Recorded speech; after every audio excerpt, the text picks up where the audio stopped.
Oh, shoot. Ta-da! Well, Ta-da! I just I learned if you switch windows while the intro song's playing, it stops playing the intro song. That happens. So, all right. Hello, everyone. Well, let's try this again. We gotta have a proper intro. Okay. So, Gratcast is back with episode 130. This episode promises to be quite the adventure. Once again, Grit Fam is a little bit all over the place. Andrew, you're gonna have to lower your posture a little bit because if you posture up too high, cuts the top of our heads off. So we're back in the studio, getting things underway. Slunk it. The intro song is played. Let's talk about some things so we can bring Dan in here and see how that goes. Okay. What are we talking about? We're going to talk about Murder Mystery, dear. We did a Murder Mystery on Saturday night. So did everyone watch it? I mean, what's going on? It's available on our Gratwick Gaming YouTube page and Gratwick. Okay, so explain that. You have Gratwick Productions. Yes. With the YouTube page, which that's where, if they're watching us right now, that's where it's through, right? We are on the Gratwick Productions YouTube page right now. So if someone subscribes, they have the notification from Gratwick Productions. Yes. But we did the live stream of Murder Mystery on Gratwick Gaming. And that's not a sub-channel? That's another channel, which if you want to call it a sub-channel, it can be called a sub-channel. But Gratwick Production subscribers don't get notifications about Gratwick Gaming. No, because Gratwick Gaming's for games. Huh. So you're saying all of our lovely people who've been following us for 130 episodes not all didn't get notified that we were playing a kick-ass game live stream, and also where they could have seen Emily from Emily's Corner and all of our lovely friends on Discord and brand ambassadors. You didn't give them that opportunity? Well, ideally, those people that think Gratwick's so awesome would be also following the Gratwick Gaming channel if they wanted to see us game. How many other channels do you have under the Gratwick brand? How many do we have, or how many do we also still use? No, how many are there out there if someone wanted to see any videos made by Gratwick? What would those be? Start just naming them. There's probably at least 50, maybe more. Okay. How many of those are the Gratwick Madden League that you started, like 7 years ago? Probably about 40 of them. Okie dokie. Those are all dummy channels. They're not dummy channels. They all have... No, they're definitely dummy channels. They were set up by a dummy. They're run by dummies. They're totally dummy channels. Like, in every sense of the word. Maybe some people like that. How about we talk about the Murder Mystery, not the stupid Madden League? Well, I want to talk about that when Emily comes on. Bad. Well, why you gotta take away her thunder, man? We can get back into the thunder. All right, fine. And the lightning. Then we're gonna move past that. A little bit later on Emily's Corner, for the 4th week in a row, we're gonna talk about the Murder Mystery stuff with Emily. We have other things to talk about too, but she created it, dude. Don't steal her thunder. Well, that's why we were gonna talk about it at the top of the show. So, other stuff this week. I guess we're gonna dive right into the Gratwick stuff. Whoop. We've got more event sponsors, dear. We do. Got a bunch signed up this week. Oh my lord! How did that happen? Chris is hustling. Hustle. Really, what it comes down to. All right, Chris, tell us your story. Who have you wooed? Infotech Western New York is one of our sponsors. They're a nonprofit organization that supports all of the tech and startups and small businesses and people doing cool shit in Buffalo. Okay. I guess and Niagara Falls and Western New York in general, because they're Infotech Western New York. We also have Twisted Rope, which we'll probably talk about a little bit more when Dan comes on here in a few minutes. Sounds like something from Red Dead 2. No. Twisted Rope is actually an augmented reality company that is located in Buffalo. They started in Buffalo. They're also located out here in LA, and they also have offices in your favorite city, Amsterdam. Ow! So they basically work around the clock. They Beautiful just keep swinging the time zones. So they get to go to Amsterdam on the company jet, huh? Or at least on the company dime. I don't know if they're jet setting yet, but they're all over the world. Yes. So explain augmented reality. What is that? Augmented reality is when you look through your phone and you not only see reality, but you also see things that aren't there in reality. The most common example of this that everybody knows is Pokemon Go.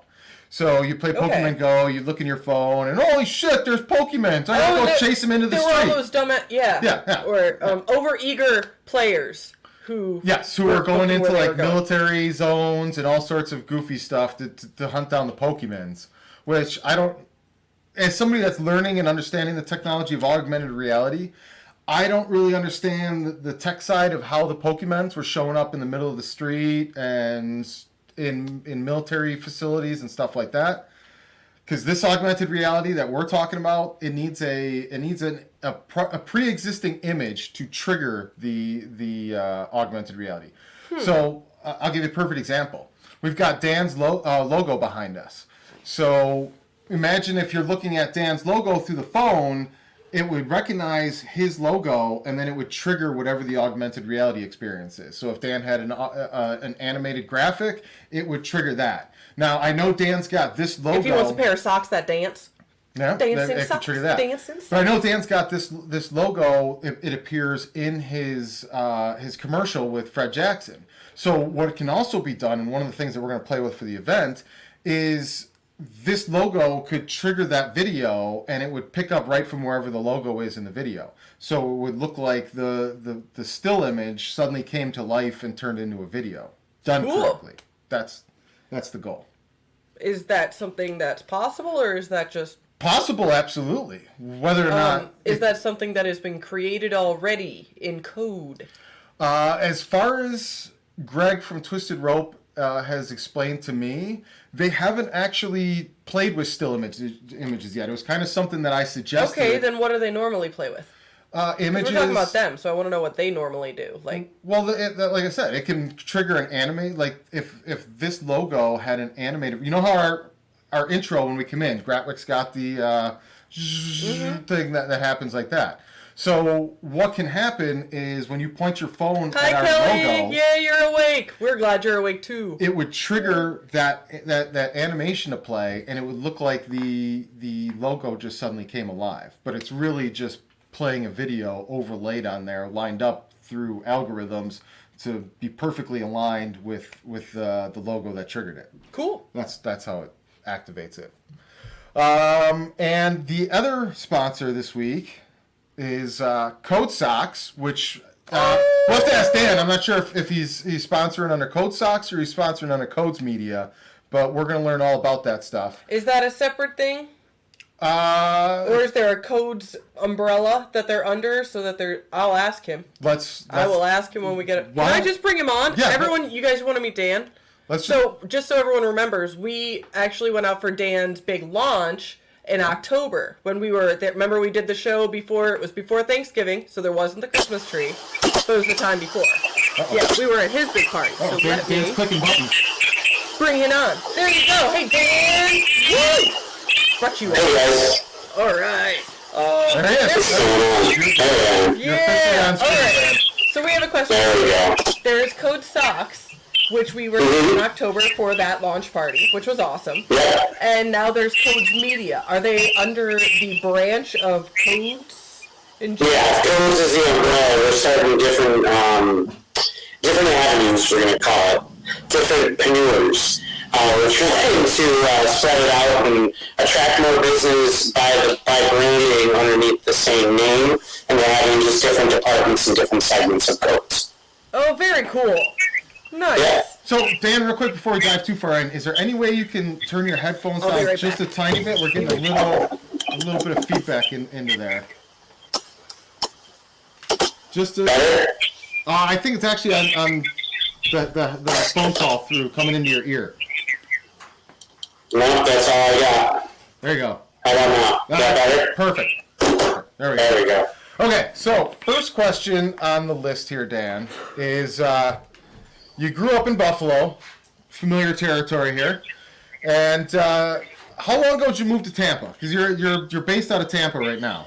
Ooh, yeah, 05. So was that 14 years ago? Jesus. 14 years ago, yeah. 2005 you moved down there? Yeah. It seems like yesterday, but I'm going to be 40 this year, 25. Yeah, it's almost 15 years. 40 comes up fast. Yeah, I feel like I'm 20 though, so. Yeah, I think we all do. Aging doesn't happen for the Gratwick group. Yeah, right? We try to hang on to it. We're breaking down, but still acting like we're 22. Pretty much. My knees are shot, everything else, So a little backstory. Dan also went to North Tonawanda High School, graduated, what are you, 98? 97? 97, yeah. So you were 1 year behind us, same basic group of friends in the Gratwick area and all of that. Dan's one of the original members of Gratwick, and we were one of the first to leave the area then. Yeah, I think I was the first. Oh, Cesar had us all beat. He left right away. I'd say, yeah, I was. I was before Mikey, before you. So what? Right, just before you guys. So you guys left right after. Mike, I think left shortly after that. I was a couple years after that because I didn't leave until 2007, 2008. Yep. Now, why Tampa? What took you down there? I was working in collections of all things after school, and I got offered a free trip to Tampa, so I hopped on it. Do you want to move to Tampa? Yes. It was January. Yes, I went out. Yeah. So it's a good time to get people to move out of Buffalo. Yeah, especially when they say there's a free ride. Go. So Tampa's been good to you, man. You went down there. You became a real grown ass adult. You became a boss. Yeah. You got married. You got kids now. Yeah, 2 kids playing soccer, basketball. The whole nine.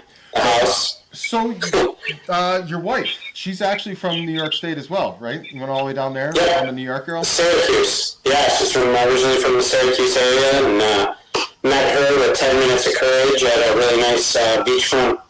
I guess you'd call it a restaurant. We were out on the patio, and her friend was sitting next to us. Took 10 seconds of courage. Asked her to go jump in this wedding that was going on the beach, and the rest is history. Danny always has been a talker. Yeah, just a little bit. You crashed a wedding on the beach? On a first date? Yeah, not even on a first date. I just said, hey, let's just crash that wedding. It was right there where we were, and that's how it started. Nice. How'd the wedding go? Yeah. Oh, we laughed after one song. We weren't sticking around hanging out. There's no down on the beach? No. It was just funny for a second, and then we got looks like, you gotta go, bro. Do you remember what the song was? I don't remember much. So that's I tried not to. I'm just that's the official couple song then. No, we don't have one of those.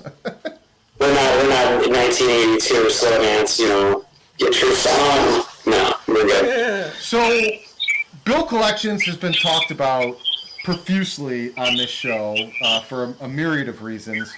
How have you lasted so long in the bill collection industry? Well, it's changed since 2005, 6, 7. Bill collectors get a bad name. They get a bad rap. My company... Yeah, no. I'm not sticking up for bill collectors everywhere, but my company doesn't do those tactics. We deal directly with debt settlement companies. So it's a family environment. Everyone's real close. I mean, you've been down here, you visited, you've seen firsthand what it's like, and you remember from Buffalo. But we don't deal with people as much as we do businesses that pay debt for people. So you're I'm not beating people up for money. Making gangster calls? No, not at all. Credit Control's a reputable company. They're a good company to work for. So it's been a good 10 years. I've been with them for 10 years. So damn, it's like a career. That is a career, yeah. So, like a career. While you're making these phone calls and stuff, somewhere along the way, the idea for Code Socks came up. How do we start this road? Well, Andy Dalton threw a touchdown, and Buffalo did what they do best, and they opened up their hearts because we love our football team pretty much more than our own family. And I'm not saying, it's a birthright. You're born into it. Unfortunately, you go through 4 Super Bowls. You give up your right arm to have one of them.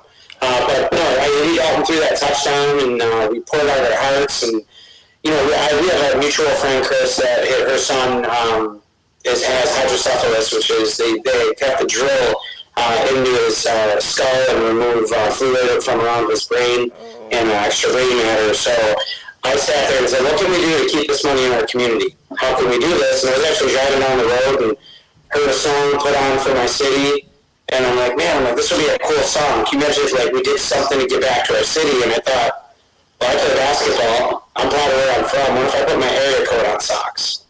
And then we sell them and donate 25% of the proceeds.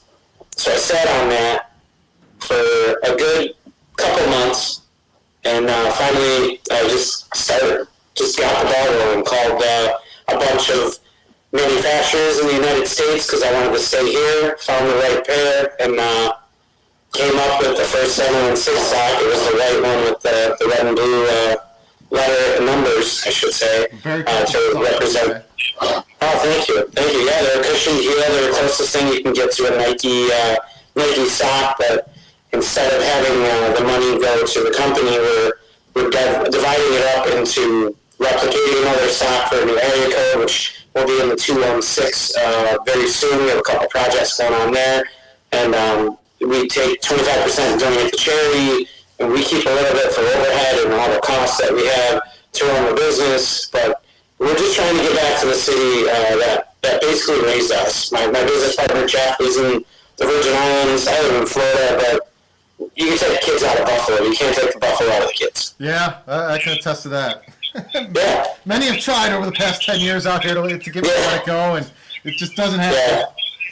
Yeah. Everybody's trying to make me a Tampa Bay Lightning fan, which is okay. I live here. I'm going to support the hometown team, but they play Buffalo. We all know where that's going. You know, it might be a little easier in like a city like Tampa where there's not so much bandwagon mindsets and all of that. But out here in LA, I can't get on these teams, man. I can't become a Laker fan all of a sudden. I can't be a Kings fan. Dodgers, they're all front runners. You could be, though. You could be a Lakers fan right now. No. Now's the best time to hop into it. No. Or the Clippers. I can't fall on the ball wagon. I wasn't on the Kobe train. Everything about LA teams is the antithesis of Buffalo teams. I feel like a traitor if I start jumping on homers. Yeah, but it's good to follow. Like, watch a sport you don't watch and become that team. Like, be a Dodgers fan. You've never been a big baseball fan. You got that? So, be a Dodgers fan. Go to Dodgers games, stop. I will always, no matter who the team is, be down for sitting out in the outfield, drinking some beers, having a good time. Like, baseball is one of the coolest experiences to just sit and relax and people watch. But the game itself, absolutely not. That shit is so boring and slow, can't deal with it. Then you don't want to go to a Tampa Rays game. The indoor stadiums drive me absolutely crazy, man. I feel like I'm back at Skydome. I want to feel the outdoors. I don't care if it's 98 degrees. I paid my ticket to sit in the 98 degrees. I bet you sell more beer and water. Yeah, let them sweat. True story. So when are you going to start bribing the athletes to go to Dan Gambino schools? I mean, you guys are making Nike socks and all that. You guys falling in the business model? You starting to recruit the high school kids? No. I love seeing the kids wear them and having fun and doing it for each other. And I'll tell you what, the group of kids that we ended up just sending socks to just to say, hey, go do your thing at States, we had a tremendous response from them. We had an outpouring of kids hitting us up on Twitter, saying thank you. We just want them to rep the 716. That's what we're all trying to do wherever we are. These kids play their hearts out, and it's not for the name on the back, it's for the name on the front. It's for the kids that go to school with them, and that's what we're all about. We're all about the community, and we're going to be doing a lot more of that. Yeah, and it's cool because I've seen them in the Caribbean, I've seen them in Hollywood, I've seen them in Texas. I have people sending pictures here and there from gyms that they're playing in Las Vegas, just repping the 716, and I can't wait to spread that across the country. I'm really excited. We have an opportunity coming up in Cleveland that I never thought would happen, involving some marquee players in Cleveland. I don't want to jinx it, so I don't want to say too much, but if this goes down the way it should, I'm going to have a busy summer, and I'll be out by you. Well, let's kind of talk about how that road kind of started. So you came up with the idea for the Code Socks. You found a manufacturer. You got all of these things going. But for me, what I really found impressive and where you really took the next step was you hustled. You opened a lot of doors for yourself. You got on Fred Jackson's radar, and one of your first custom sock line that came out was the FJ22. How in the world did you start talking to Fred? He posted that there was a camp in Buffalo last July or August. And I tweeted, I wish we would have known. I would have sent some socks to you guys for the kids. But the next day, my phone rang. And it was Sam, and Sam's awesome. I still have a good relationship with her. We talk all the time. And she's about to move on to big things really soon. So remember Sam Tiger, sweet name too. But she got in contact with me. We donated the socks to the kids. And then she had called me and said, hey, Fred liked the socks. And I said, oh, cool. I'll tell him if he ever wants to, we're down to make a sock. And a tweet. It just happened. And, you just got to do it. Yeah. It's just about doing it. Like, just either people talk about so much, just do it. Like, how long does it take? It took me $450 to make a company. Trouble. Well, no, but it's true. Go out and do it. Stop talking about it and be about it. And that's how it happened. I made one phone call. I called my buddy in the Virgin Islands. I said, hey, man, I got a good idea. He said, find a manufacturer. Let's make it happen. And here we are. That's a great example of how, like, a simple idea. It's not like a big complex empire that you're trying to launch, like some other clowns are trying to build and all that stuff that's got a lot of moving parts. But it's a simple, practical idea that has immediate value. There it is. Pop them up. There it is. 706. Ooh, I like them in the blue. Codes in the back. Sweet. But that's what we're all about, and it's a cushioned heel. It's got support around the ankles, but this is it. This is what we're doing. It's one sock at a time that we're giving back to charity. You got one of the Fred Hulks in arm's reach?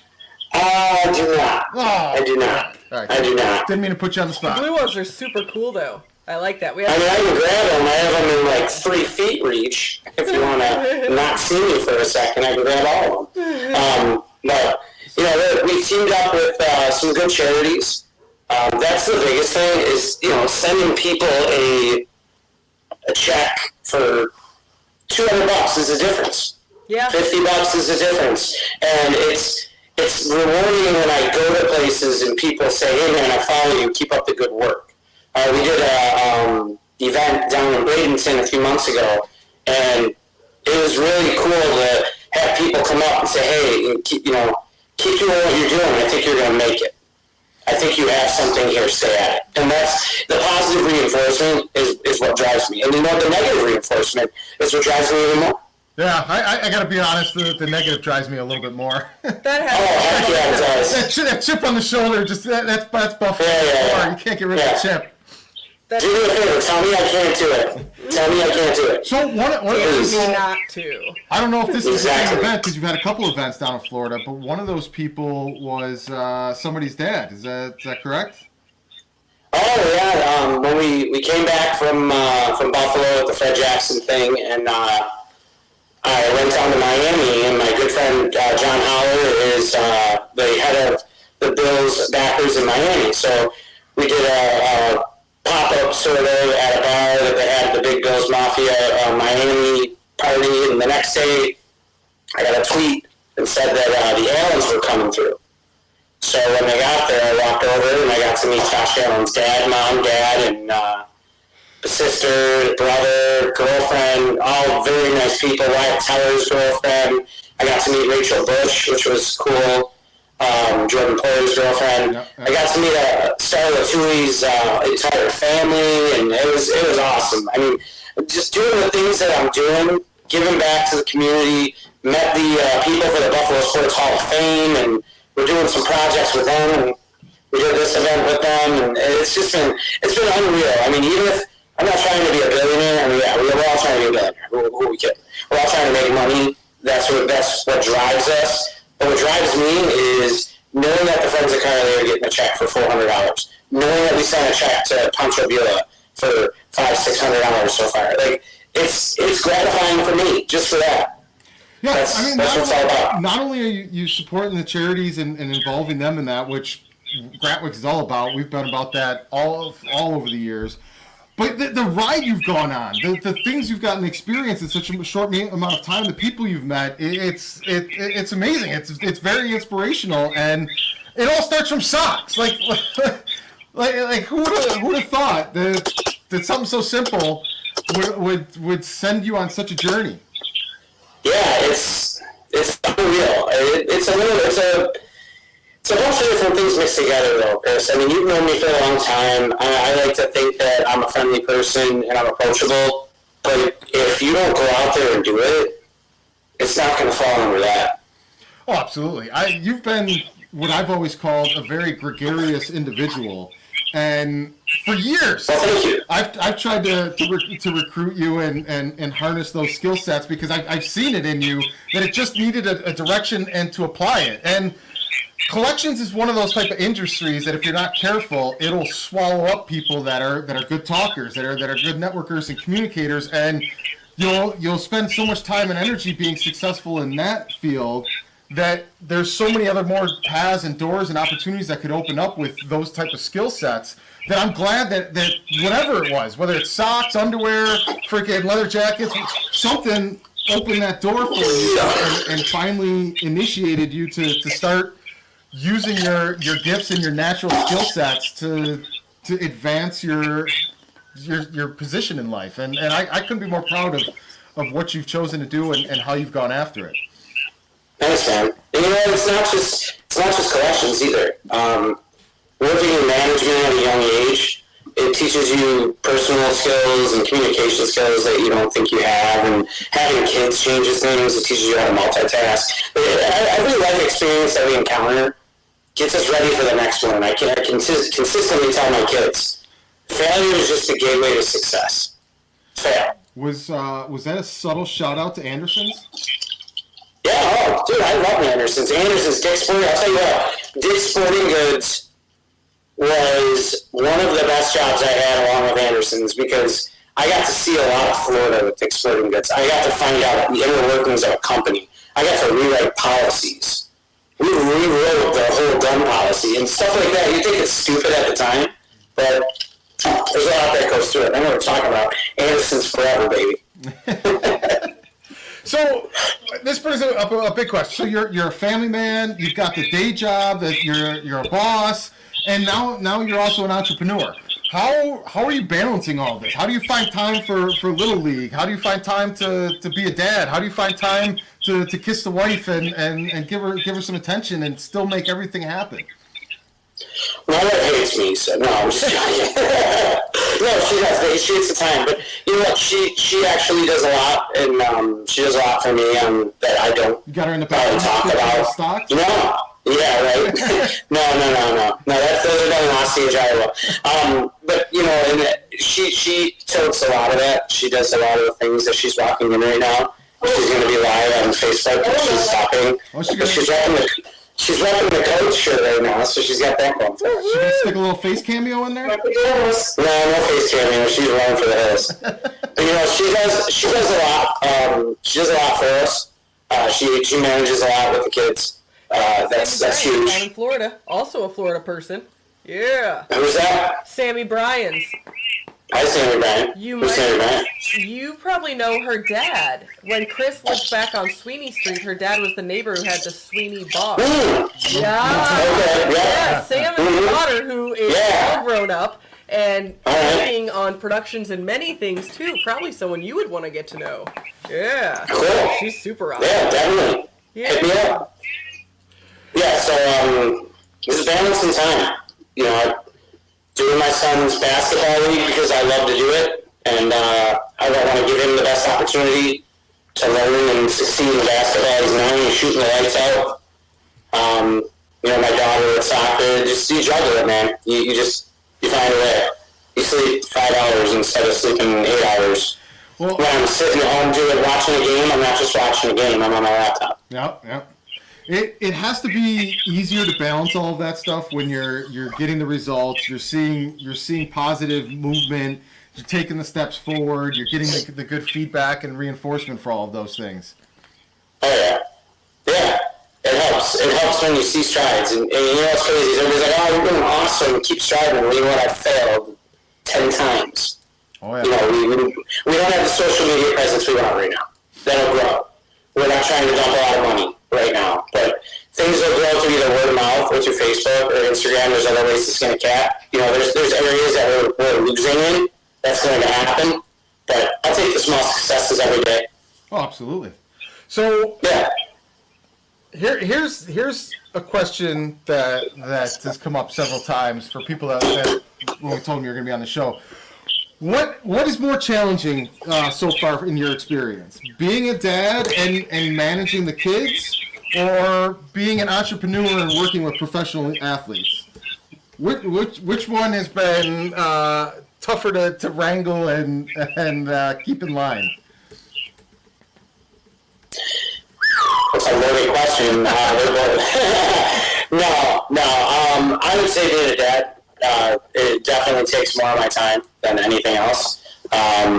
It's tough to deal both ways because of time and distance. Sometimes things get misconstrued as you're working with athletes. They're not as readily available as we might want them to be. We're not as readily available as they might want us to be as well. On the weekends, I ignore my phone.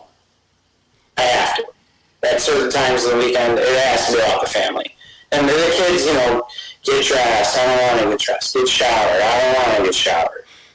You know, it's just, I don't want to leave the house because I want to play Fortnite. I don't want to go for a bike ride because that's boring. Now, are you talking about the athlete or the kid there? Are you talking about you or your kids? Yeah. A little bit of both. No, it's not. With the kids on that one. I'd rather just chill out for a little bit and not do a damn thing. Is that cool? Yeah, but he would play Fortnite all day long if we let him.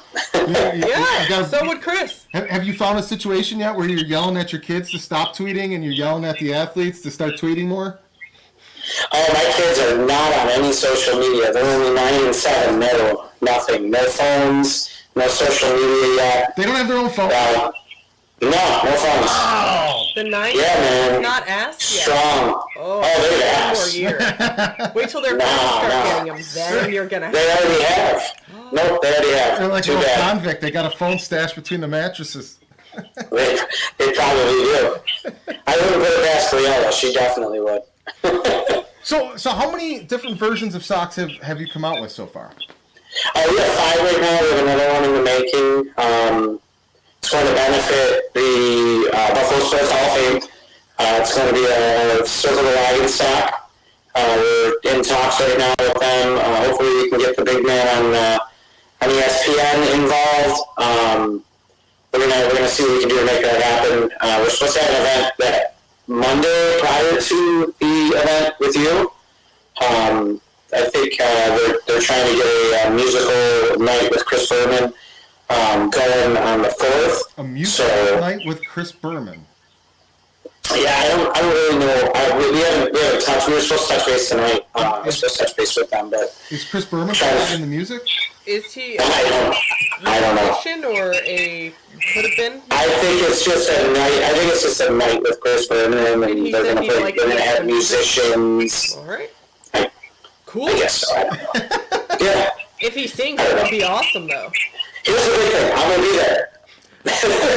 Live streaming. If Chris Berman was playing the instrument, I might be more interested in going to see that. Might have to have I think he plays jazz flute. Him and Ron Burgundy. What the hell is the jazz flute? Jazz flute. It is. Ron Burgundy. My bad. Come on, bro. You're a movie guy. I wasn't expecting you to pull a movie reference out on me. You gotta be ready for anything during an interview, bro. Oh, you got that right. So, you didn't finish telling us all these socks yet. I know there's still some more out there. Yeah, we're doing German socks. No. We have a 216 coming out. It's going to be for Cleveland. We have a 740 coming out for Columbus, Ohio. We have a New Orleans-based sock. There's a Pancho Villa sock out there. Go out there and buy that one. That helps out Pancho Villa. I want to get back to Pancho Villa, but my first question is: are there rocks on the Cleveland sock? Like pictures of rocks? No. Cleveland Rocks, yeah, I get that. That'd be funny. That'd be good. We started out with just the area codes. We're going to build out the area codes. We also have a generic sock, not a generic sock, but a brand sock coming out that will have a global charity involved. So we're working on that right now, where they will be a black sock with our blue codes, and then will be with the stripe down the back. So that'll be a black sock with the codes, blue all the way down in the codes, and we'll have a global charity that we'll be donating that to, and we'll be coming out with other variations of it. We're talking and discussing about a 6-pack where there's 6 different colors, 1 sock each, so you can rep your own style. My kids wear mismatched socks every day. I was gonna say, so that like literally it's 6 socks. Yeah. 1 blue, 1 red, 1 green, 1 yellow, 1 black, one purple. Well, there's the thing. If you want matching ones, you can buy 2. But these kids are wearing literally. Pull up Instagram and pull up any 18-year-old. They're not wearing matching socks. So does that mean not their priority now? Does that mean you're gonna have like a Florida sock and a Buffalo sock for the snowbirds so they can rep both? We should. You know what? You're 100% right. We should. That should happen. So let's circle back to Pancho Villa. For those that don't know, tell everybody who Pancho Villa is. Pancho Villa is a Super Bills fan. He lives in Texas. Literally super. And he has a cape. Yeah, man. He's got a poncho, not a cape. Oh, my bad. That's all right. He American poncho. Yeah, he lives in Texas, from Mexico. There was no teams in the league that were red, white, and green. So he picked the colors of the American flag and said, "Dad, I want to be a Bills fan." He said, "Do you know where Buffalo is?" And he said, "No, we have no clue." So he looked it up and said, "Wow, it's really cold there." But he liked him. And obviously, he's our age, around our age. Probably an easy choice in the 90s. But he grew up loving the Buffalo Bills. He has pancreatic cancer. We just stuff to talk about. But we wanted to get back to him, and he does a lot for kids in his community. He does a lot within his community. He goes and does appearances. He's just a fighter, and we want to tribute him and help him just go to the movies with his wife, pay a bill. I mean, go enjoy it. Enjoy the rest of it. Enjoy yourself. He really does embody a lot of the greatest characteristics of Buffalo and being a Bills fan. Yes, he does. The perseverance, the toughness, the never give up fighting attitude, the constant comebacks, no matter how far down he gets on the treatments and all of that. It's an awesome inspirational story that he has there, and it's cool to see somebody that never even lived in the city connect and vibe and embody so much of what makes our city great. He's the epitome of a Buffalonian. He has the soul of a Buffalonian. And there's other fan bases that do that too. Let's not get that twisted. But this guy is Buffalo. Fan. No, not really. But Buffalo, he is Buffalo through and through. And, I've met a lot of people in the past, like I said, the past year. It's been amazing, the amount of people that I've met. But they say, what you're doing for Pancho's cool, but, what are you getting out of it? You know what I'm getting out of it? Knowing that he got to go to a San Antonio Spurs game. Knowing that he got to take his kids for ice cream. Life's short, man. We gotta help each other out. Gonna bring the dust in here, bro. So, all right. Next question is Codes Media. How did Codes Media spin off from all of this, and what do you got going on with Codes Media? Codes Media, it started at the guys over at the Cold Front Report. I started talking with my buddy Joe Monster McBell and JT Montgomery, and Fred Kilmartin, and they started helping me promote the event in Buffalo, and we signed Fred Jackson, and they had the event. They helped me promote that, and I said, hey, listen, I can't pay you guys right now, but I'm going to help you in the future. And Matt Manzella, too, I want to give him a shout-out from Bills News Consolidated. He helped out in the beginning as well. But, they pushed it out. They did everything they could to help out. It turned out to be a sponsor. We kept that relationship going. They're a great group of guys. They don't get paid anything for what they do. They partnered up with me. I'm helping them basically with their show. I'm going on live with them. We brought on Mike LaFredo and Stevie Johnson for the Stevie Johnson Why So Serious. It was a podcast to begin with. Now we're giving them live content. We are basically just a bunch of fans who came together and said, hey, man, we can do what ESPN does, and we have a platform. There's billions of platforms now where you can launch this and get viewership and followers. And we wanted to try and bring more content for the fans, by the fans, from the fans. We all know there's Barstool and there's Bleacher Report that puts everything out first, but when do the fans ever really have a voice with any of those shows? So we just wanted to do something that puts out good content to people about our team. So when do these shows air? How would somebody watch them? Where can they go to see either of these shows? Yeah, you can go on Codes Media. You can join on the Codes Media. We share everything there. On Facebook, there's also the Cold Front Report, the Why So Serious podcast. On Twitter, you can go to Code Sox. You can go to the Facebook Cold Front Report or the Why So Serious podcast. Same thing with Instagram as well. We do air on Facebook. We're going to start cross posting and live feeding on Instagram and on Twitter in the upcoming weeks. Usually the Cold Front, pretty much is what we're looking into. JT's looking at that now. But I forget what I was saying now. Dang it. Shows where they're airing, where you're going. Oh yeah, Sunday nights are our Bills show. Right now we're just doing the state of the process because everything's a process nowadays. The process of the process, the final of the process. That's where the process going. Yeah, we're not going to talk about that. They got to sign Skinner. That's all I'm going to say. They got to sign the guy. Skinner wants to be here anymore. Yeah, he does. They're going in the right direction. They need a new coach. They should probably bring a guy from Rochester. That's to the east. Yeah, pretty much. Exactly what I told my dad the other day. Shout out to my mom and dad coming down tomorrow. Gambino's coming down. Yeah, they're going to be here for 10 days. So that'll be, that'll be a good time. It'll be a good time. We'll get a little, here's the kids, bye.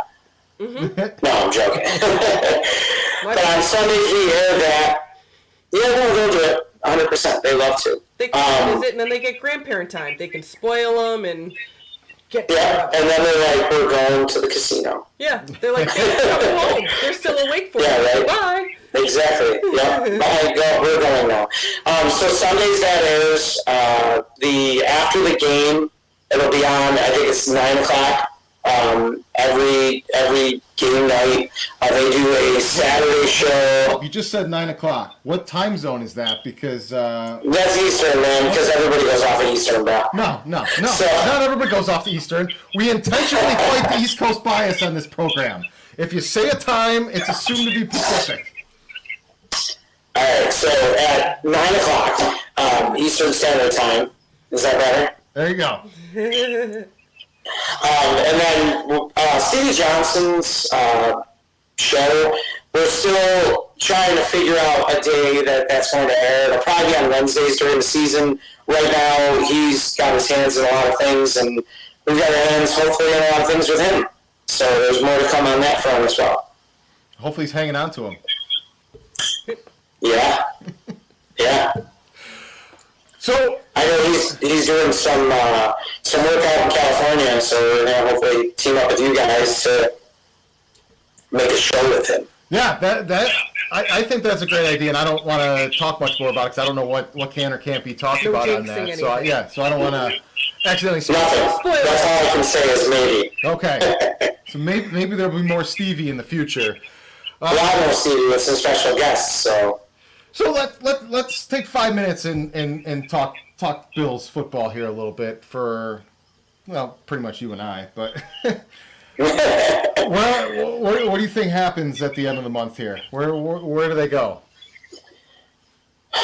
Best player available. I wouldn't be shocked. It'll be either an interior lineman or an end. Defensively. Does Ed Oliver scare you the way he does me? Ed Oliver scares me that he's going to be a beast and he should be starting at quarterback. But I think you move him to end. See, I feel like if the Bills draft him, he's probably going to be a bust. But if they don't draft him, he's going to be like the next Aaron Donald. The Bills are terrible at drafting defensive linemen in the top 10. Oh. Darius was a good pick. It was Darius. Do you know some of the names that came off the board after Darius? Go ahead. J.J. Watt. Do I need to continue? No. Okay. But listen. Here's the thing. I don't mind the Ed Oliver pick. Personally, I think they need another linebacker. People think I'm crazy. I don't know. Lemon Fletcher's getting up there in age. Do you see what this team's doing right now?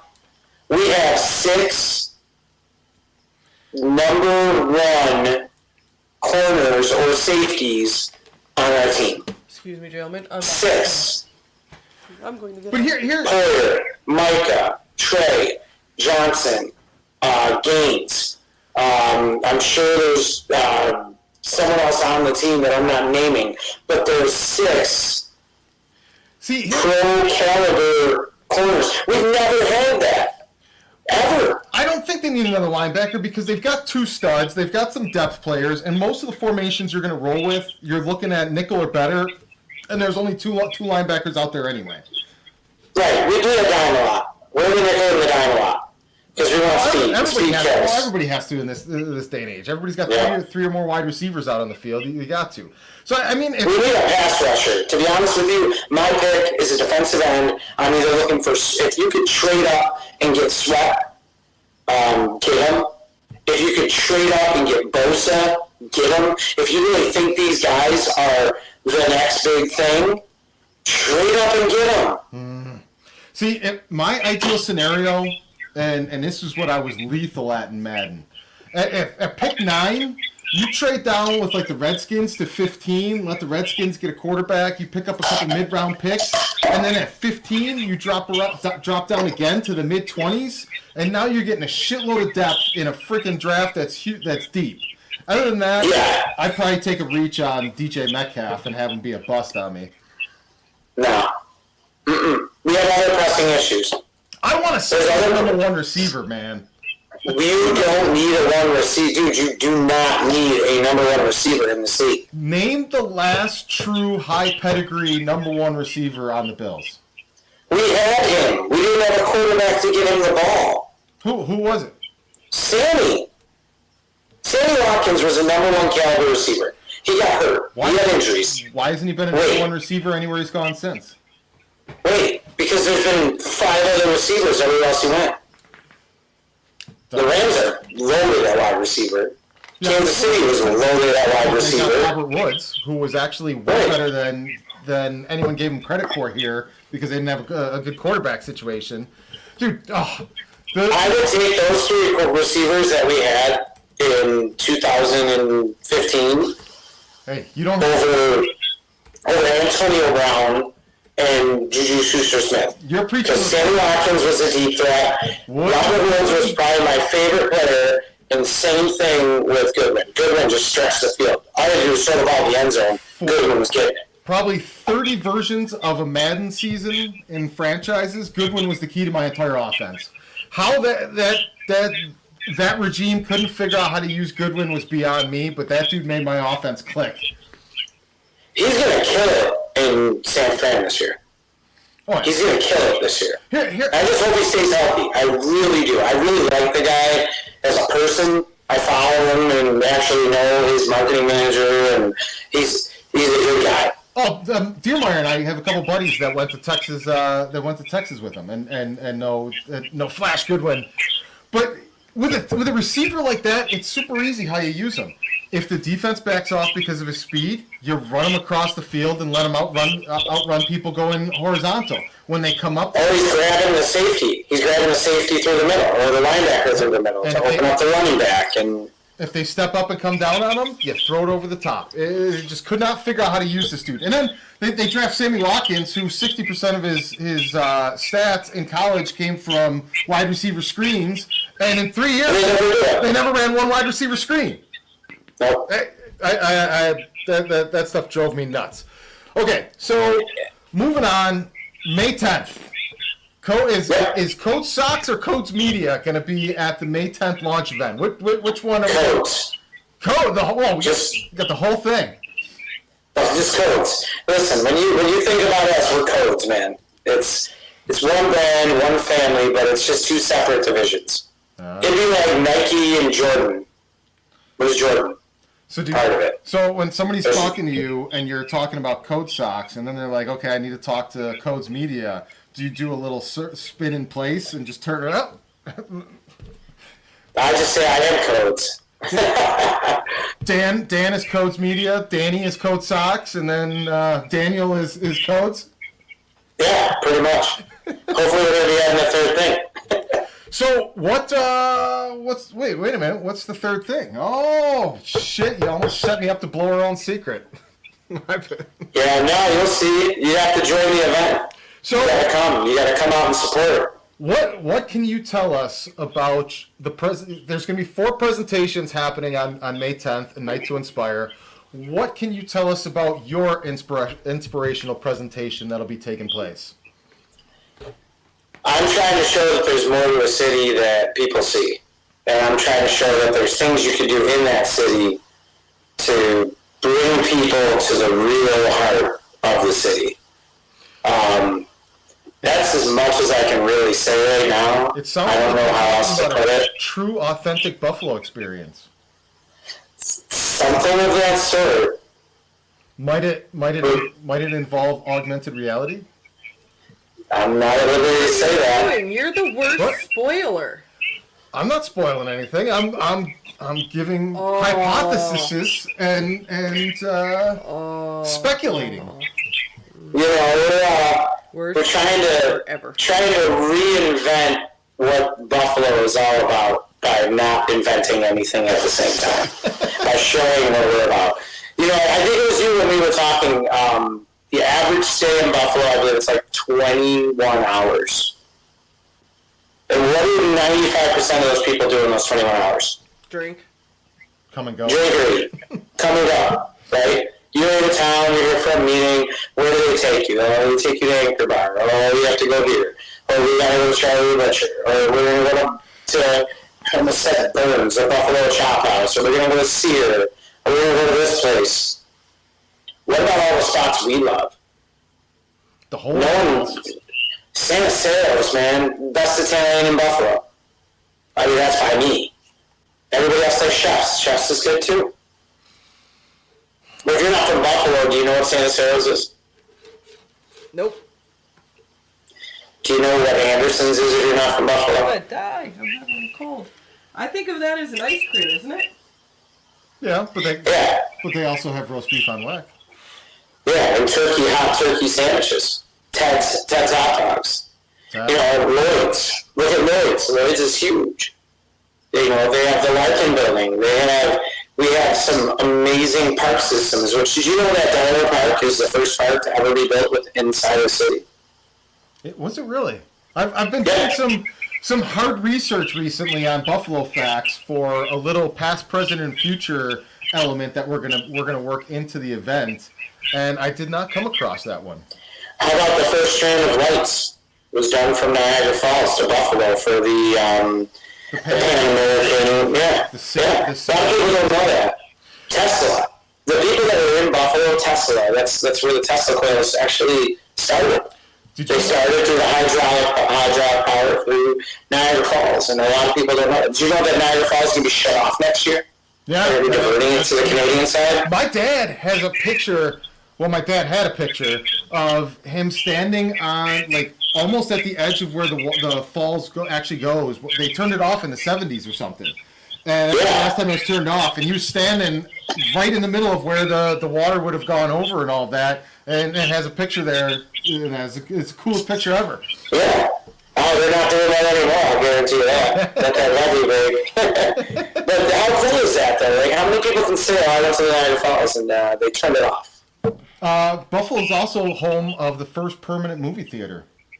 Yeah. The Elephant Square building, which was also the largest office building in the world when it initially opened.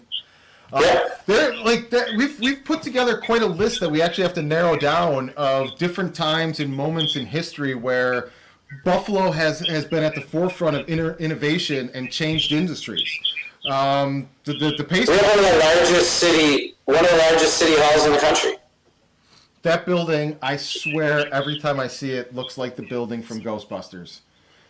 See, I think Gotham, man. I think Batman every time I see it. Oh, I think of the Zool altar at the top of that thing every time I see it. But you know what I think of? I think of Scott Norwood addressing the city. So you've touched on this a few different times, but I don't think you've gone over the entire list. How many different charitable organizations are you currently working with and the SOC support and give back to? We work with Friends of Carly. Tell us what each one does in sports. Sure. Friends of Carly, it's for pediatric cancer research. They benefit from the 716 socks. We have a pink and white, a white with pink sock, the blue sock, and the white sock. Also, the O'Shea Children's Hospital, they're one of our beneficiaries as well. We work with the UB Heroes medical team. That's the Fred Jackson sock. They are a group of medical students who go out and perform free services for the homeless, giving them socks and care, especially through the winter months. So, it's a really good group of kids that are aspiring to be doctors and physician's assistants. So we're all about helping them, and UB obviously horns up.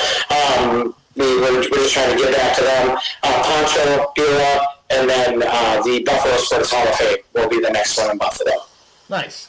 So are you telling me there's some homeless people running around with some sweet socks on their feet? Yeah, actually we did a sock drive with Fred Jackson at the Canisius UB game at the end of December. And we donated some socks, and I think we had over 700 donated at the game. And it was only in a week's time, too. So if we had more time, I don't know how that goes. We do everything within a 30-day period for whatever reason. But this was in a 10-day period. So at the game, people actually, did they just come with socks, and then in the intermission, in the middle of the game, everyone just kind of throws them out? On the way in. What? On the way in. Oh, no, cooler if they just threw them out on the court at halftime. Throw them, put the socks in the t-shirt gun. Then you're like... No, dude, we wanted them in a bin so we can have them clean and nice to get out. Dude, that would be awesome, just blasting people with the socks. I was just it'd be cool to get that shot of the entire floor covered in socks. Now, all the travels, all the people you've met, all the things you've done, if you would have told me that you actually got to shoot the t-shirt gun, that would have been the pinnacle. That would have done it. Yeah. That would have done it. I think that needs to be the next company expense, right? Tonight. Amazon's got to sell t-shirt guns. Sock gun. Yeah. Oh, yeah. You just ball that sock up there and get it in there. It'll probably fly. That's the goal. That's the goal. I want these teams to want to send these socks out to their fans.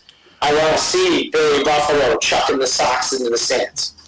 Oh, that would be cool. I want to see the mascot for Houston, like that commercial, balling up the socks and shooting them out to the Houston Rockets fans. And with Mark Cuban, if you're on here for whatever unknown reason, we can do that with the Mavs. But there's so much potential with what we're trying to do in every aspect and every angle that I'm really hoping hoping that everything goes to plan. I think you need to use your hustle and research skills to find out who manufactures t-shirt guns and see if you can get them to make a little smaller version for balled up socks. And then, like, for some of these colleges and stuff, you can, hey, you buy so many socks, you get a free sock gun for the event.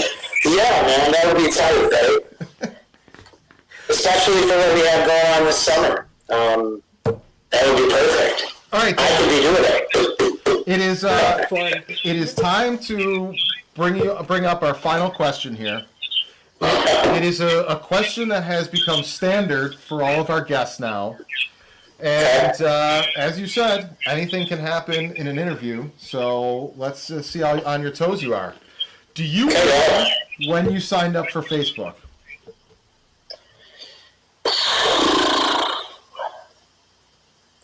I'm going to say 2008. I think you're close. Do you know what month? How about this? Do you remember what you said? That's the next question. Yeah, what month? That's just mean. It was 2000. I'm going to say actually it was 2009 because I'm putting the pieces together. It was 09, and I'm going to say it was January of 09. Okay. Do you know what your first post was about? Going to Buffalo. You didn't have the dates right, but damn, you're good on what it was about. Dan Gambino is counting the days till Buffalo. June 9th, Yeah, what was it? June 9th, June 2008. 9th, 2008. 2008. Yep. Yeah. So I was close. I did hit 2008. I said that at the beginning. That was your first guess. Yep. I was going to Buffalo, June 8th, huh? What was I doing? You're the first You were person counting to the days until going to Buffalo. You weren't even quite there. You were You excited. know what's crazy? Chris, you know what's crazy about that? That was when I went home for the 4th of July.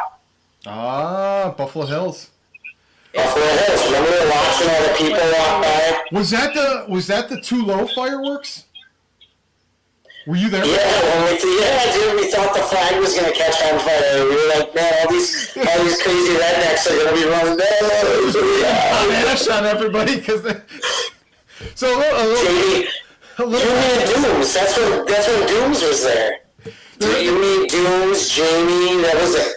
Dooms, we saw him the night before. What are you doing tomorrow? There was you want to go camping? There was an altered state of consciousness in play at that event. I don't know anything about that. But So for those that don't know, nothing. Buffalo Hills, there was probably 20,000 people in that field. They put on a $1 million or more fireworks display. That Yeah, Montgomery Gentry was the headliner. I remember that. It goes on for about an hour and a half to music, and it's all coordinated with a computer. And my suspicion is whoever the hell programmed the fireworks set the height for the fireworks in feet instead of yards. So it's 3 times lower than it should have been. Because shortly after the fireworks start, hot ash starts raining down on the crowd. The fireworks hadn't even gone cold and fizzled out before the just huge chunks of fiery ash raining into the crowd, and people are running for their lives. I've never laughed so hard in my entire life than once I realized they couldn't stop the fireworks and we got an hour of hellfire raining down.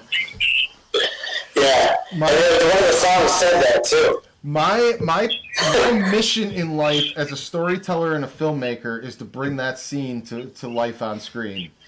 Yeah, but it has to go the way that we were envisioning at that time. Absolutely. Fire, crazy, everybody running up throwing beer on it, making it a bigger fire. So Yeah, it would have been fun. Not that I want to disrespect the flag in any way, shape, or form, but it would have been really fun.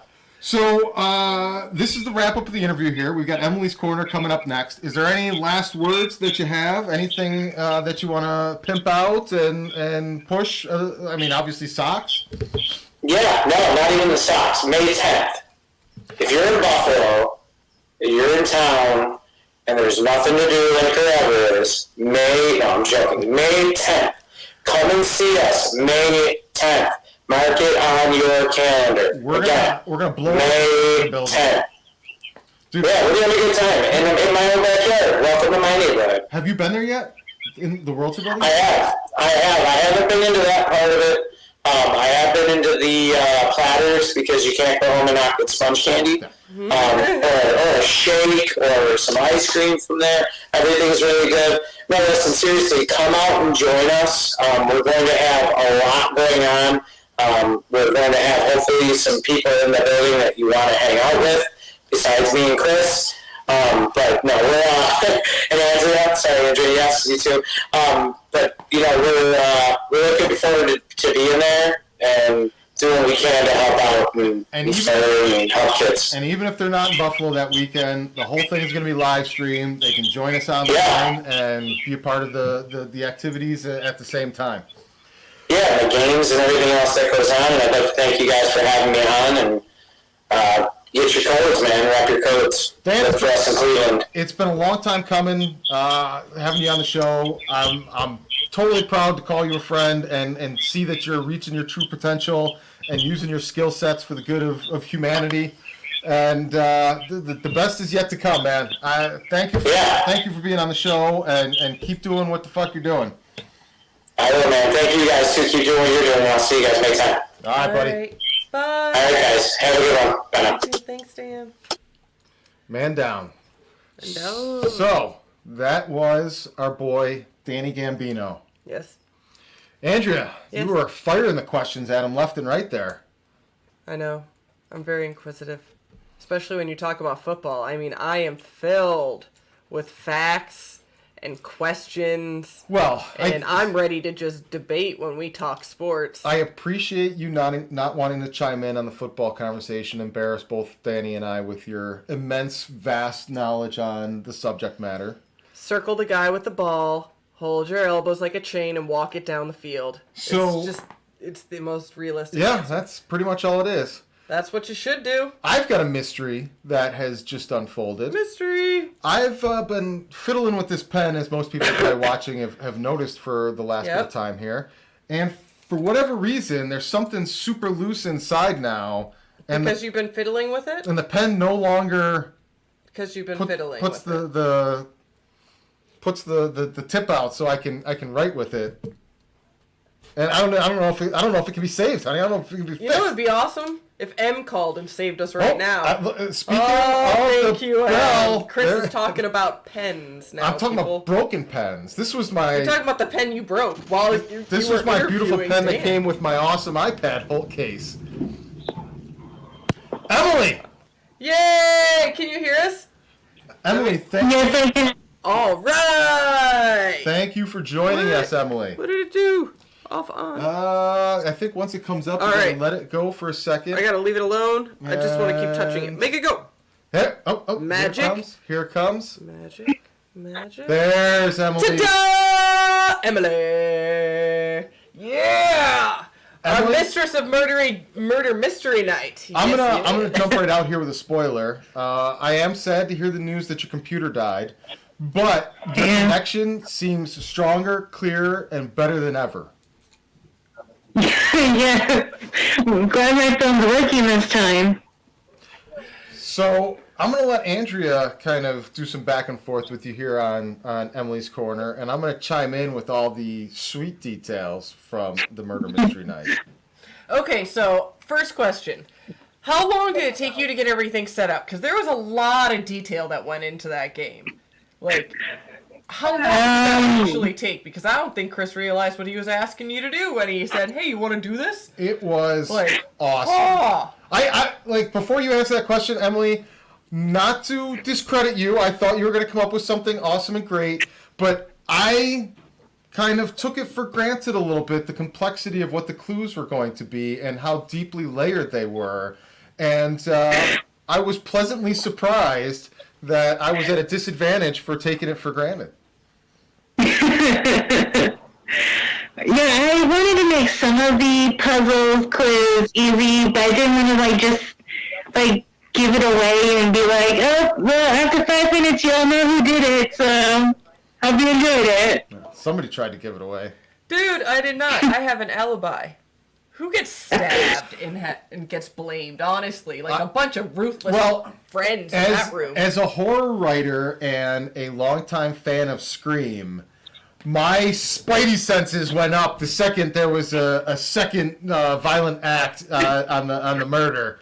So I was on the case right off the get-go from there, and it was going to take a lot to move me off of that.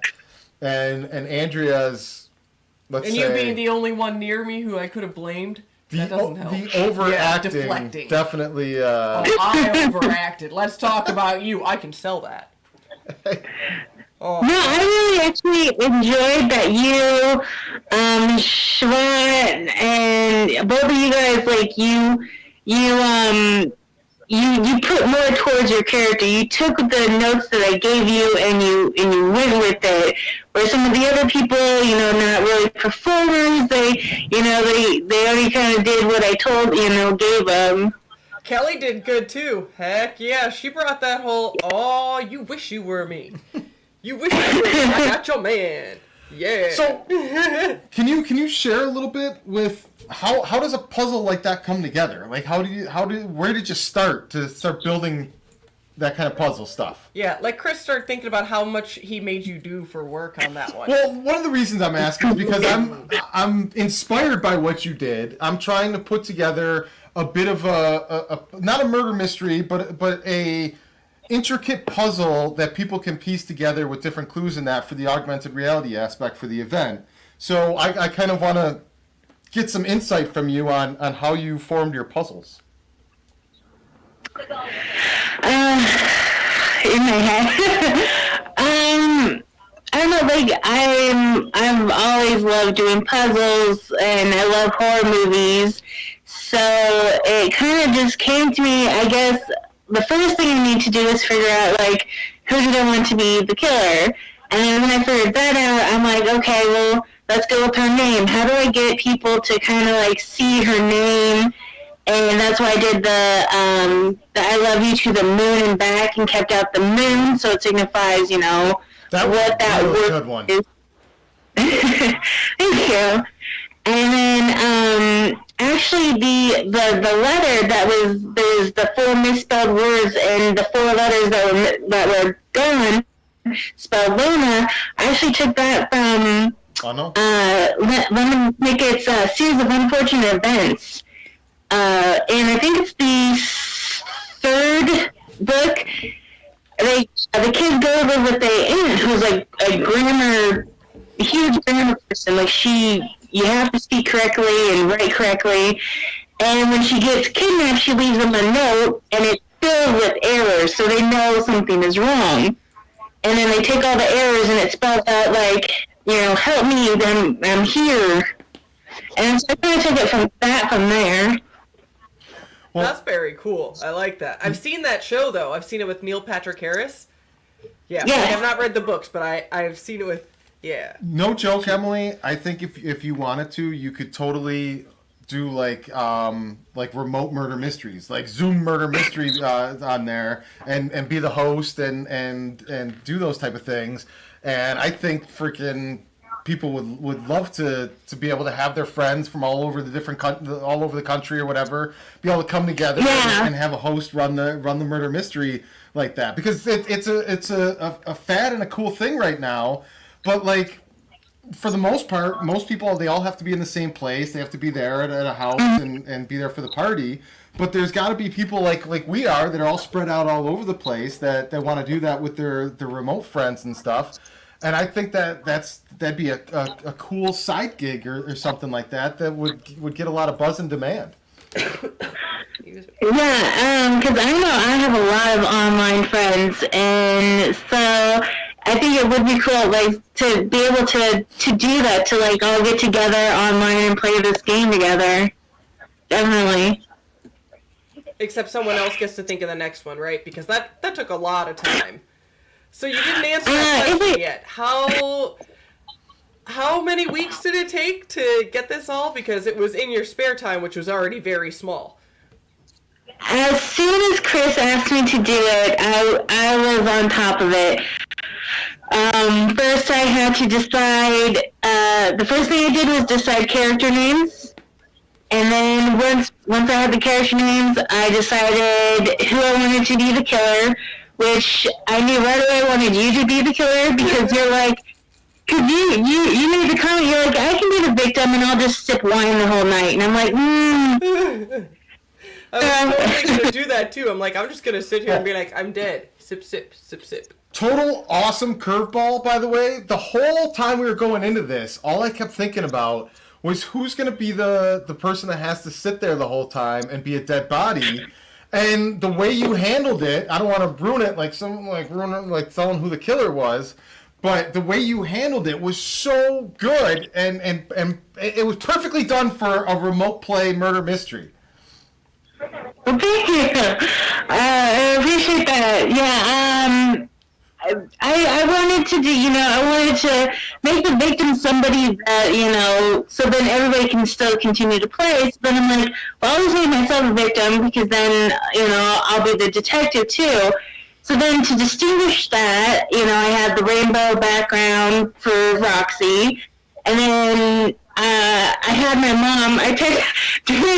During the while we were playing, I texted my mom and I'm like, come turn off the lights when I point at you. I'm like, you turn off the lights. So then she opens my door and I point and she turns the light off. So then I get out of there because my room was dark, and I take off the thing and I put on my detective black outfit because I'm Detective Ebony, and take the rainbow background down, have my black background, and I was really kind of happy with that, the distinguishing between the two characters. That was very cool. That was a great way to play that. So is your mind starting to function in murder mystery thinking now? Are you on the lookout for future clues and collecting ideas and stuff in case another one happens? Oh yeah, like I said, I love puzzles, so I'm constantly doing them and coming up with riddles and all that. Because I gave Jared, because his was the word back when we were doing the "I love you to the moon and back," and I gave him a riddle. And he said he had to take each line and figure out what was the common word for each one. Oh, very cool. Nice. I do like my connect the dots. I think that was super fun. I haven't done one of those in a long time. We need adult connect the dots more often.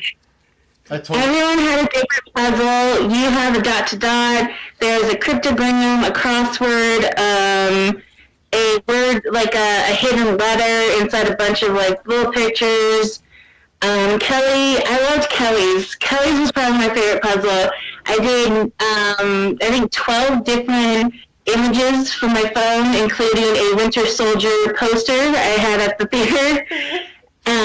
3 of them were objects that looked like letters. So it was like a stack of books, and it looked like the letter N.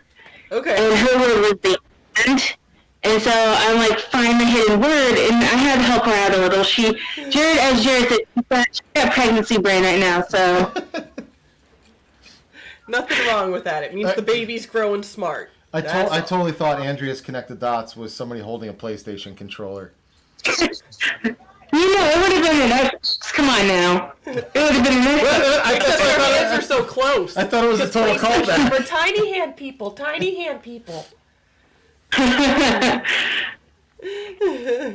So, what can we expect from future episodes of Emily's Corner here now that the murder mystery is behind us for the time being? Who the heck knows? I'm such a random, unique person. Each episode's going to be random, unique. There could be times I go see a movie and I need to talk about it. I just went to go see the new Pet Sematary. I'm going to go see Endgame. Excited about that one. What did you think of Pet Sematary? We've heard mixed reviews. I have a mixed review about it.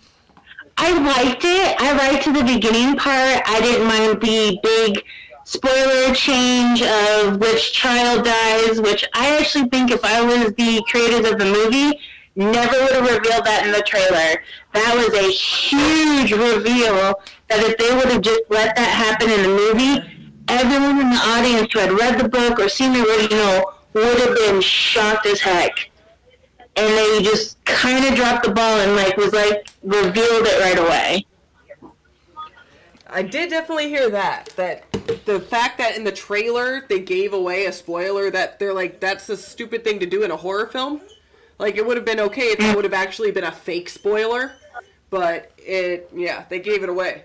So, Avengers Endgame, what day did you get your tickets for? We're going Friday. And when did you attempt to get your tickets? The day they were released. How long did it take you? A few hours. I tried to do as soon as I got the notification. I tried, and the Alamo app was like would not load. I tried getting online, and it was crashing. And I'm like, son of a gun. I dropped the ball on that, Emily. I apologize. Somebody from a friend of Chris's, a friend of ours that works behind the scenes on things that control that stuff, sent me a message and gave me a heads up that the tickets would be available starting at 4 a.m. Pacific time at that point in time. And I couldn't think of anybody to tell or anything like that. Me and Andrea don't really do the opening night crowds on that stuff, so we're gonna. Come on. No way, man. I don't trust people enough to sit in a dark room with a full house of wackos. But yeah, I wanted to do Thursday night. They had the Alamo had like 8 different times, but I wanted to go in there. They have one theater that has like the surround sound, and you need that theater. Like, you have to have the surround sound for this movie. If you're gonna go, you gotta. Right, and they only had 2 showings, one at 6 p.m., which was already sold out, and then a 10 p.m. showing. And I'm like, do I really want, it was 10:30 actually, I'm like, do I really want to be in that late of a movie for this? I'm like, so iffy. So then I'm like, I'll just do Friday. I'm like, it's okay, get all the weirdos out of the way. The other reason I dropped the ball is I never think of these things until after, and I'm like, oh, so obvious. I should have bought as many tickets as we could afford with the heads up on when they went on sale. They were going for $15,000 a ticket on eBay. That is insane. To see a movie. I saw that.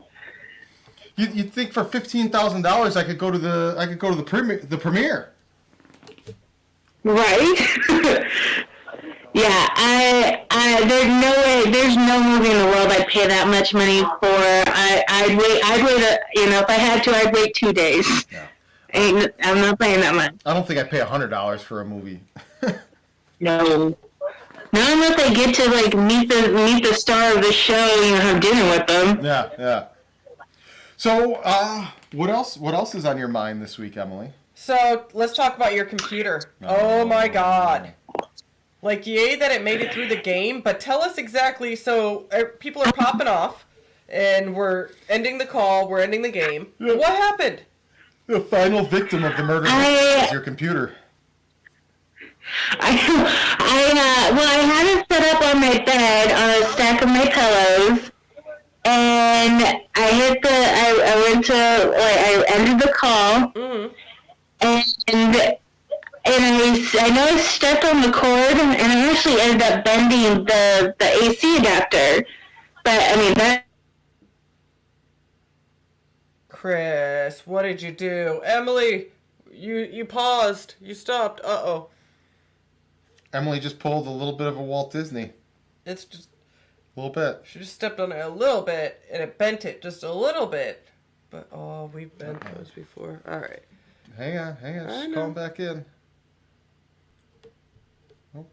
I think I got to get her off screen before she can call back in. Oh, and stop teasing us. We're right in the middle of a story.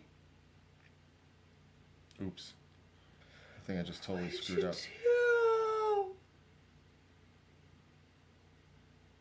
Oh, boy. We're going to have to...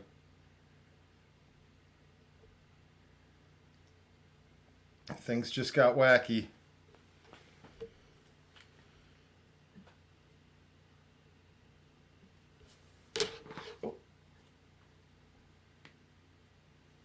Please work. Come back to us, Emily. Oh, no. Let's try and refresh on our side. Maybe that'll bring her back. I'm sorry, damn me talking about technology. I just jinxed it and made technology act against us. Yeah, Alright, well, I got a bullet blitz for you right now, because we're not going to do a real ending with bullet blitzes. I think Gratcast is going to have to move on from GridFam and if you had to choose Zoom. between losing your car or losing your computer, which would you rather? Which would you be able to live with easier? Like, you aren't going to get a car, you aren't going to get a computer. There's no replacement. I hate technology. Me too! Me too! I see you, I hear you, we see you, yay! Well, I jinxed it by asking about technology. we lived 8 years without a Explaining car. what happened, and my phone just popped off. Oh, no. Alright, so, Chris, we'll get back to the question here after you tell. So it was plugged in, you got off the bed, Left us this close. and you stepped on the cord just a little bit, and it bent it just a little. Right. Like, Because my cord is really long, so it was flat on the ground. yeah. But I must have gotten it right at the top where it bent that little piece that goes inside the computer. Oh, crap. So, and then it popped, and then so I took it out of my computer, and then it popped, and it just went dead. And it's not lighting up, the power button doesn't light up anymore. I can't get it to do anything. And I can't, plug it in because the thing's bent and it won't fit in the hole anymore. Uh-oh. So, when it bent, did it maybe it messed with whatever it plugs into, and that just undid? Yeah, you can see it's, curved. Oh, yeah. Bent it. Yeah, we've destroyed a couple chargers in our day I'd by like to stepping solve the on murder. stuff. I think Emily did it. No. I looked it up. I looked up my kind of laptop, and it was came out around end of 2014, beginning of 2015. So it's about 4 or 5 years old. I've had it for a while. You should be able to find the part if they know if it is just one thing. You can open it up and be like, we'll put a new one in. My biggest concern is getting what's on it off of it. If I have to end up if it's cheaper to just get a new laptop, I'll do that. But I need my stuff that's on there. Yeah, that's the big thing is the data. Yes. So, I just asked Chris, and I'm going to ask you. This is our bullet blitz, our one for the night. If you have to choose between having a computer or having a car, you only get one, you would be without. Which one can you not live without? You don't get to replace it. It would just be gone forever. Ever? Yeah, you don't get a car again, you don't get a computer again. And you don't get to be like, well, a tablet counts. No. You can't have a phone. You're stuck with a teeny tiny little keyboard forever. You're limited. I live without a car. I can catch a ride. I can't make movies. I can't make my movies on, I have my movies on my laptop. That's how I do things. I totally agree. If it's forever, I think I need the car. I got places to go. I can get some shit. I hire a limo. I don't care. I got stuff to do on my laptop. I can get a lot of stuff done on my phone if need be.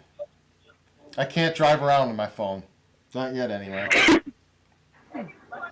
Eventually, I'll upload my movies for all to see. 90% of them are horror movies. Wait, so you're not even sharing these? You've just been making them and stockpiling them? Yeah. What? That's not fair. What? I have a bunch of I got a Christmas horror movie. I got a silent film horror movie. I've done a couple of music videos. Dude! And you haven't You're posted published totally any of holding this? out on it. You don't even have them under a YouTube channel that's just set for private, so no one can see them unless you want them to? The only video I have uploaded on YouTube is my a Goofy movie horror movie turned trailer. So and I shared that on Discord. But yeah, that's all I have. So why haven't you? Why do you keep it all private? Because it's really low budget. It's like a handheld camera, friends who aren't actors doing their best. Sometimes that's the charm and fun of it, though. And like the one that I will never ever show anybody is the genre mashup, the musical, and which is totally what I want to see. It's got drama, comedy, music. Like we lip sync. We actually were singing. We actually sang while filming. Nice. But was there coordinated dancing? No. But there is dancing. But 90% of us can't actually sing. So I dubbed our voices with the actual songs. So at one point I sound like Chester Bennington, and I sound amazing.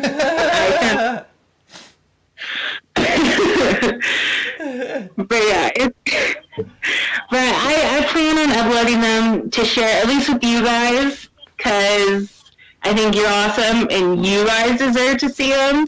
Oh, I'd love to see them. Oh, that would be awesome. If first timers out there, freaking, you can't do much worse than that. So. Well, my friend that makes movies, I showed him a couple of them like a couple years ago, and he said, for what you have to work with, these aren't bad. And I'm like, I will accept that. I'm like, I'll take that. It's a starting point to play, get in the sandbox, test different things out, and learn. That's all you can ask for. So, Emily, it's about 90 minutes into the Gratcast here, so we're going to bring this bad boy in for a landing. Do you have any final thoughts, words, or teases for next week? Let's see, next week. Nope, it's gonna be one of those random awesomeness happening on that one. Yeah. But I just want to thank everyone who joined us Saturday. Big thanks to those who brought their characters more to life. Yeah, it was time consuming, but a lot of fun. I do love making puzzles, so that was pretty fun. Well, I am always up to be your guinea pig again if you want to try or play anything else. And you are awesome. Thank you so much, Emily. Thank you. It was so much fun. Yeah, and everyone got to see each other. El Trio, Double Trouble. I'm gonna use this opportunity to pimp the Discord again. If you'd like to potentially be a part of our next murder mystery, join the Discord. Discord.me/Gratwick. I don't know what happened to our it's not on there Discord anymore. bar. Yeah, I'll have to get that back somehow. That happened. If you want to watch the murder mystery, it is on our Facebook page. It is on the Gratwick Gaming YouTube page. It is on the Gratwick Gaming Twitch page. Alrighty. Yeah, that's all. And if you want to follow the creator of the murder mystery, right there. Yeah, there it is. Go to @Dark Nightmares on Twitter. Ta-da! Emily, as always, thank you for joining Gratcast. And I'm gonna go take a nap. I can't stop the yawn monster from getting me. All right, and I gotta sneeze again. I don't know how. Yeah, and you have to be up super early. So thank you, my dear. We'll let you get to bed. And all right. I guess we'll all say goodnight to everyone together.